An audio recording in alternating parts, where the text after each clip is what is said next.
حضرت سیدنا انس رضی اللہ تعالیٰ عنہ سے روایت ہے، اللہ کے پیارے پیارے نبی صلی اللہ علیہ وآلہ وسلم نے فرمایا بے شک ہر چیز کا دل ہے اور قرآن کا دل سورہ یاسین ہے، اور جو ایک مرتبہ سورہ یاسین پڑھے گا اس کے لیے 10 مرتبہ قرآن پڑھنے کا ثواب لکھا جائے گا۔ فرمان آخری نبی صلی اللہ علیہ وآلہ وسلم، جو شخص دن کی ابتدا دن کے شروع میں یاسین شریف کی تلاوت، سورہ یاسین کی تلاوت کرے گا، اس کی تمام حاجات یعنی ضرورتیں پوری کر دی جائیں گی۔ صحابی ابن صحابی حضرت سیدنا عبداللہ ابن عباس رضی اللہ عنہما فرماتے ہیں، جو شخص بوقت صبح کے وقت سورہ یاسین کی تلاوت کرے، اس دن کی آسانی اسے شام تک عطا کی گئی، اور جس شخص نے رات کی شروعات میں اس کی تلاوت کی اسے صبح تک اس رات کی آسانی دی گئی۔ حضرت سیدنا صفوان بن عمرو رضی اللہ عنہ فرماتے ہیں، مشائخ کرام رضی اللہ عنہ اجمعین فرماتے ہیں کہ جب آپ قریب المرگ یعنی ایسا شخص جس کی روح قبض ہو رہی ہو کے پاس سورہ یاسین کی تلاوت کریں گے تو اس سے موت کی سختی کو ہلکا کیا جائے گا۔ یہ میں نے چند روایتیں یہ مدنی پنچورہ سے پڑھ کے سنائی، حالانکہ اس میں کافی یعنی کہ بیان کی گئی ہیں۔ شیخ الحدیث مولانا عبد المصطفیٰ اعظمی رحمۃ اللہ علیہ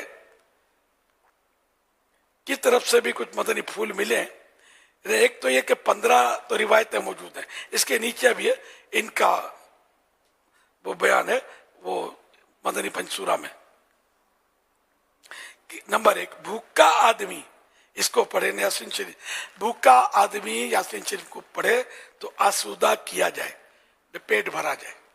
یہاں ہو سکتا ہے بھوکا سے مراد وہ جس کو روزی روزگار کی تنگی ہو، فقہ پڑھتے ہوں، پورا نہ پڑھتا ہو، تنخواہ میں برکتیں نہ ہوتی ہوں، تو ایسا شخص آسودہ سیر ہو جائے گا، اس کو بھوک پیاس کی تنگی دور ہو جائے گی۔ یہ ایک عالم کا قول ہے، تو میں نے اس کی جرت کی سمجھانے کی، حدیث ہوتی تو میں اٹکل سے شرح نہیں کرتا، اور اجازت بھی نہیں ہے شرعاً، اور یہاں یہ الفاظ جو ہیں تو سمجھ میں یہ آتا ہے۔ نمبر 2، پیاسا پڑھے تو سیراب کیا جائے، ننگا پڑھے تو 3 نمبر ننگا پڑھے تو لباس ملے، وہ جس کو لباس کی تنگی ہے تو اس کو یہ کہ لباس کی تنگی دور ہو، انشاءاللہ اس کے معنی یہ ہوں گے۔ نمبر 4، کنوارا پڑھے تو جلد شادی ہو جائے۔ نمبر 5، عورت بے شوہر والی پڑھے تو جلدی نکاح ہو جائے، اس کا بھی شادی ہو جائے۔ نمبر 6، بیمار پڑھے تو شفا پائے۔ نمبر 7، قیدی پڑھے تو رہا ہو جائے۔ نمبر 8، مسافر پڑھے تو سفر میں اللہ پاک کی طرف سے مدد پائے۔ غمگین پڑھے تو اس کا رنج و غم دور ہو جائے۔ نمبر 10، جس کی کوئی چیز گم ہو گئی وہ پڑھے تو جو گم ہوا ہے مل جائے۔ سورہ یاسین شریف کی ایک آیت سلام قولا من رب الرحیم کو 1469 بار پڑھو، انشاءاللہ انشاءاللہ تعالی جس مقصد سے پڑھو گے مراد پوری ہوگی۔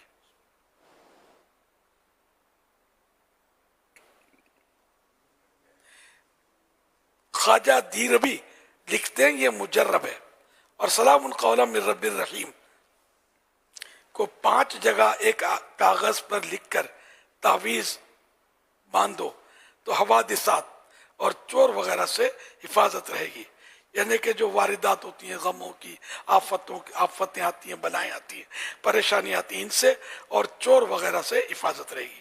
ایک کاغذ پر 5 جگہ لکھ لیں اور اس کو تعویذ بنا کر پہن لیں۔ اچھا، لکھنے کا طریقہ یہ ہوتا ہے کہ جیسے کہ ایک تو بول پوائنٹ سے لکھنا، یہ واٹر پروف ہوتی ہے اگر لکھنا ہی ہے تو، ٹھیک ہے نا، اور باوضو لکھنا. سلامن کا میم جو ہے اس کا دائرہ کھلا ہو. یہ جلدی جلدی لکھنے نہیں، نقطہ بن جاتا ہے میم کا، تو یہ نہیں. تعویذ لکھنے کا یہی طریقہ ہے، میم کا دائرہ لیکن جو سرکل ہے وہ کھلا ہو. سلامن قولم، میم کو میں نے ساتھ پڑھ دیا. قولن، قاف میں بھی نقطہ ہے، دائرہ ہے، واو میں بھی دائرہ ہے، یہ بھی کھلا ہو. قولم من، یہ نا آگے تو میم کا بھی دائرہ کھلا. تو آخر تک جو جو یہ دائرے والے حروف آئیں گے نا، ان سب کا دائرہ جو ہے وہ کھلا ہوا ہونا چاہیے. وقت کم ہے ورنہ میں آپ کو لکھ کر دکھا دیتا کہ اس طرح لکھیں گے تو یہ طریقہ ہی ہے. ورنہ بھی جلدی جلدی وہ شارٹ ہینڈ استعمال کریں گے تو ہو سکتا ہے کہ پھر اس کے فوائد نہ ہوں. موقع ملا بیچ میں تو انشاءاللہ میں لکھ کر آپ کو دکھا دوں.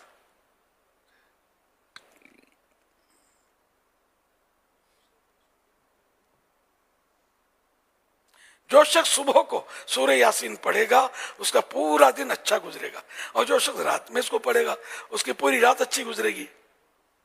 حدیث شریف میں ہے کہ یاسین قرآن کا دل ہے.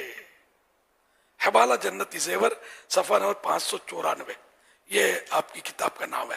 حضرت مولانا عبد المصطفیٰ اعظمی جب بھی یہ کتاب خریدیں، اپنے مکتبۃ المدینہ نے بھی شاید شائع کی تھی، ہے نا، شائع کی ہے.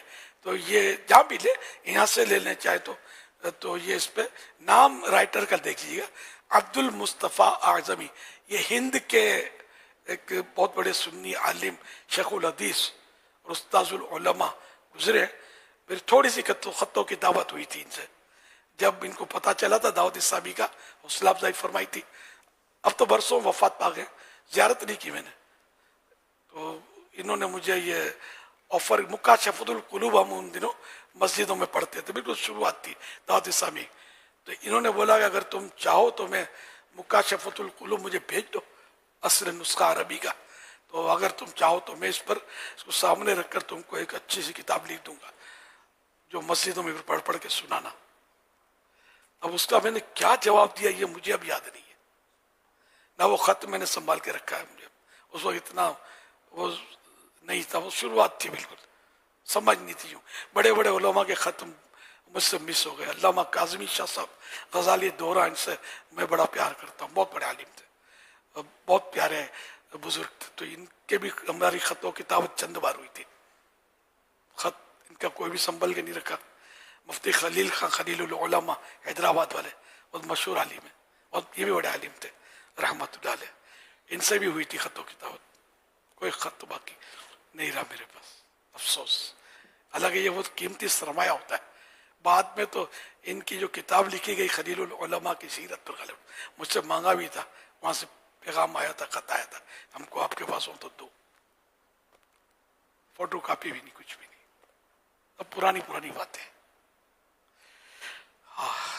صلو علی الحبیب صلی اللہ علی محمد.